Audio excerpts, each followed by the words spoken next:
At 16, Mason Turner inherited the one place everyone else wanted erased from the town map: an abandoned glass factory. His older brothers inherited the family business. His cousins divided Grandpa Edward's savings. His aunt received the Victorian house overlooking the river. The lawyer unfolded the final page of the will, and to Mason, he carefully placed a heavy glass paperweight onto the table. Inside the crystal-clear sphere floated a tiny handcrafted glass phoenix. Edward Turner leaves you Riverside Glass Works, including all buildings, equipment, and adjoining property. Silence filled the room. Then laughter erupted. The old factory, one cousin said. It burned half its roof 30 years ago, another added. His uncle shook his head. Nobody's made glass there since I was a kid. Someone leaned back in their chair. You inherited broken windows. Mason quietly picked up the paperweight. The phoenix inside caught the afternoon sunlight. Tiny bubbles shimmered beneath its wings. Etched into the flat base were 4 simple words. Light always finds through. His grandfather had repeated those words for years. Whenever something went wrong, whenever Mason felt overlooked, Grandpa Edward simply smiled. Light always finds through. Mason never fully understood. Until now. 3 days later, he rode an old pickup truck toward Riverside Glass Works. The factory stood beside a winding river at the edge of town. Its enormous brick walls still stretched nearly 200 yards. Tall smokestacks reached into the sky. Most factory windows had shattered long ago. Wild vines climbed the weathered bricks. Nature had quietly reclaimed everything. Except, the massive stone entrance still proudly displayed carved letters. Riverside Glass Works. Mason unlocked the rusted iron gate. The silence felt different. Not abandoned. Waiting. Inside, sunlight poured through broken skylights. Rows of ancient glass furnaces stood silent beneath steel beams. Wooden work tables remained exactly where workers had left them decades earlier. Shelves still held colorful bottles, pressed glass bowls, decorative stained glass panels. The air carried the faint scent of ash and minerals. Grandpa hadn't abandoned the factory. He had preserved it. Mason rented a tiny room above the town diner. Every morning, he worked unloading trucks at the local hardware warehouse. Every afternoon, he walked to the factory. He cleared fallen bricks, removed broken glass, repaired sections of the leaking roof, oiled rusted machinery, swept decades of dust from the furnace hall. The work seemed endless. But each evening another corner came back to life. One rainy afternoon, an elderly woman arrived carrying a small wooden box. My name's Eleanor Brooks. I apprenticed here when I was 18. Mason smiled. You worked with Grandpa? She laughed softly. He wasn't much older than I was. She opened the wooden box. Inside rested a beautifully crafted blue glass hummingbird. Your grandfather made this. Mason admired its delicate wings. He was incredible. Eleanor smiled. He was something even better. She looked around the factory. He always said this place had 2 furnaces. Mason frowned. I've counted every room. There's only 1 furnace hall. Eleanor nodded. That's what everyone believed. What did he mean? He never explained. He'd simply point toward the old furnace and say, the second fire only burns for someone willing to rebuild the first. She closed the box, then quietly left. Those words stayed with Mason. 2 furnaces. Second fire. He searched every blueprint he could find inside the old office. Nothing. No second furnace. Weeks became months. The factory slowly transformed. Clean brick replaced crumbling walls. Fresh windows reflected the river. The front gardens bloomed again. Local photographers began visiting. Artists sketched the towering furnaces. People who hadn't spoken about Riverside Glass Works in decades suddenly stopped by to tell stories. Then wealthy strangers started arriving. The first introduced himself confidently. My name is Howard Ellis. I represent Horizon Industries.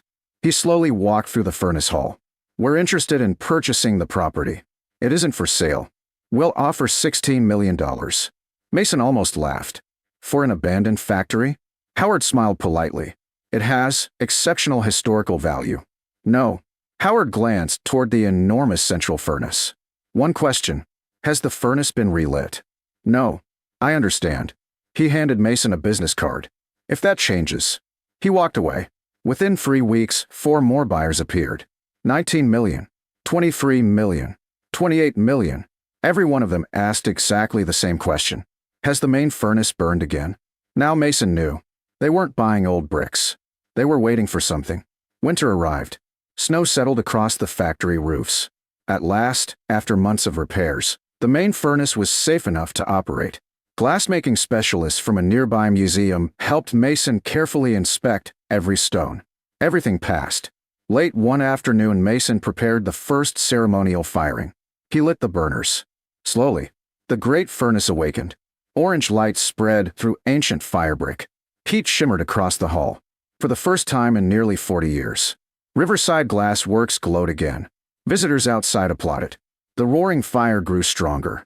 Then, a deep metallic rumble echoed beneath the floor. Not inside the furnace. Underneath it. Mason quickly shut down the burners. The rumbling continued. He examined the furnace base. One stone glowed brighter than the others. Its surface carried the exact same glass phoenix engraved inside Grandpa's paperweight. Mason remembered Grandpa's words. Light always finds through. He held the paperweight against the glowing symbol. A soft click echoed. Hidden gears moved beneath the floor. The entire stone platform supporting the furnace slowly shifted sideways. A spiral staircase appeared beneath it. Heart pounding, Mason grabbed an old oil lantern. The staircase descended far below the factory. Warm air drifted upward. At the bottom stood an enormous circular steel door surrounded by beautifully colored stained glass panels that somehow remained untouched. At its center was a crystal lock shaped exactly like the glass phoenix. Mason placed the paperweight into the opening. The mechanism turned smoothly. The heavy door slowly opened. He stepped inside. His breath caught. An enormous underground hall stretched beneath the entire factory. Towering shelves displayed breathtaking glass masterpieces unlike anything he'd ever seen. Crystal sculptures, intricate chandeliers, hand-blown vases, museum-quality stained glass windows.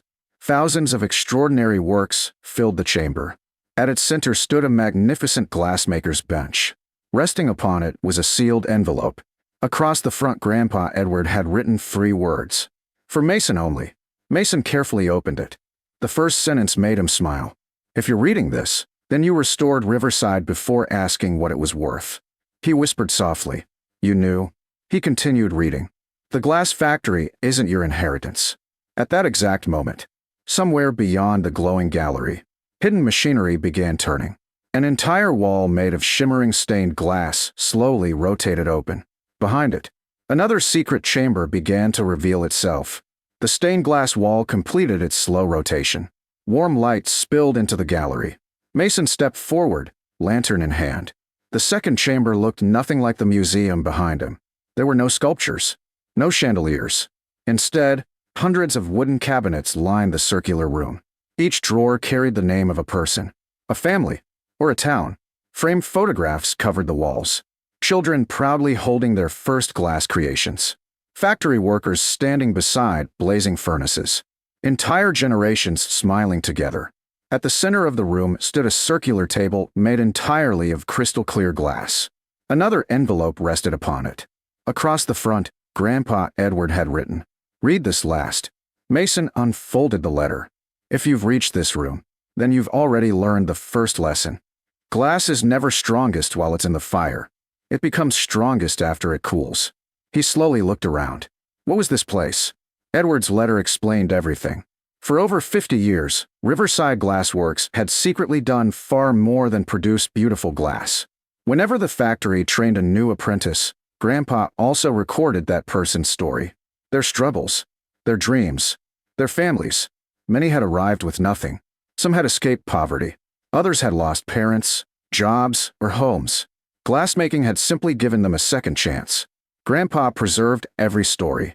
He believed every handcrafted piece carried part of the artist who created it. The sculptures were beautiful, but the people behind them were priceless. Mason opened one cabinet. Inside rested carefully organized journals, letters, sketchbooks, photographs, awards, personal notes written by apprentices decades earlier. Another cabinet contained blueprints created by young artists who later became world-famous designers. Another held letters from former workers thanking Edward for believing in them when nobody else had. The room wasn't an archive of glass. It was an archive of lives transformed to craftsmanship. Beneath the letter rested a thick leather portfolio. Mason opened it. The first page read, "The Riverside Artisan Foundation. Current assets, $254,300,000. He stared in silence. The foundation had grown through museum partnerships, licensed glass designs, international exhibitions, educational publishing, scholarships, carefully managed investments, and successful businesses created by former apprentices who never forgot where they started. Every dollar remained inside the foundation. The final legal clause explained everything. Leadership transfers only to the heir who restores Riverside Glass Works before discovering what it protects. Mason smiled. You wanted someone who loved the place first. One final handwritten page remained.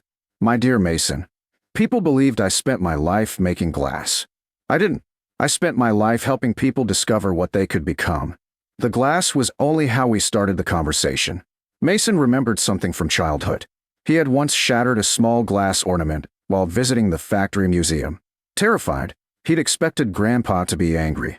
Instead, Edward had handed him another piece of molten glass. Try again. Back then, Mason thought Grandpa was teaching glassmaking. Now he understood. He had been teaching resilience. The letter continued. Glass begins as ordinary sand. Given enough patience, heat, and care, it becomes something people treasure for generations. Human beings are no different. The final line carried the same words engraved beneath the phoenix paperweight. Light always finds through. Mason carefully folded the letter. Over the following weeks, attorneys, museum curators, historians, and foundation trustees arrived from across the country. Every document was authenticated. Every financial record verified. Ownership of the Riverside Artisan Foundation officially transferred to Mason. The news spread quickly. Reporters gathered outside the factory expecting another headline about a teenager inheriting a fortune. Instead, Mason surprised them all.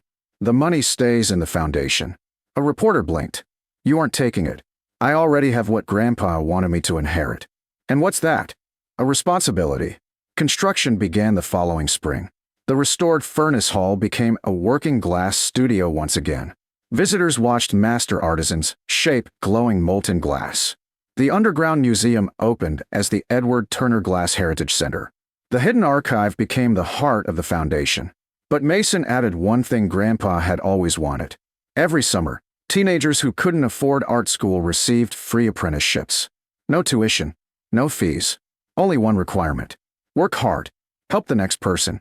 Applications poured in from across the country. Years later, Eleanor Brooks returned carrying the same blue glass hummingbird.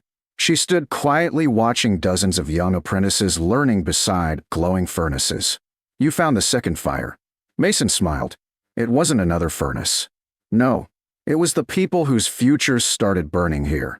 Eleanor's eyes filled with tears. Edward always hoped someone would understand. One afternoon, Howard Ellis returned.